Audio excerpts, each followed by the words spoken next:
Hello, and welcome to Spirit Among Us.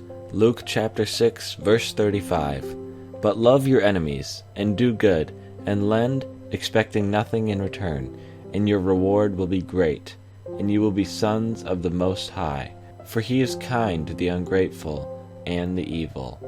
There are so many people living in this world that are driven primarily by selfish desires. They live for themselves, with the motive and intention of doing everything to benefit themselves. Although most don't do everything out of a desire to improve themselves, it governs many of their thoughts. This is natural for many people, thinking primarily of themselves before others, and then only thinking a little bit about the needs and cares of others. Looking around and seeing this kind of world, a world of selfishness, a feeling of hopelessness can rise up inside of us. We want to have hope in human intentions, but the fact is there are so many that are driven by greed and self-love. Even the critics of selfish behaviors are themselves rooted in it.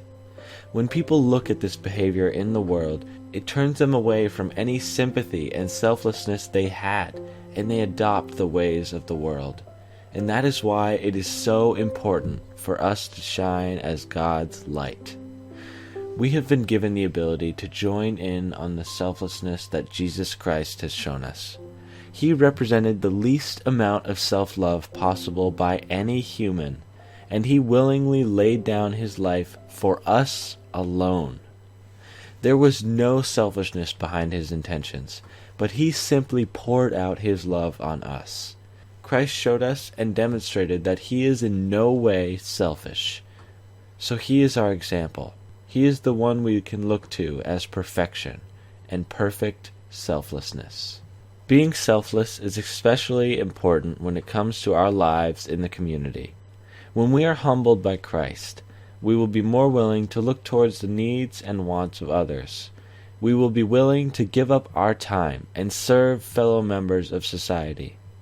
As Jesus lived his entire life for others, we can now shine his light to the world by living selflessly in our communities. So today, evaluate your heart. Allow God to reveal any ways you are being selfish in your life, and dedicate time to shining God's light by serving in your community. Thank you for watching, and God bless.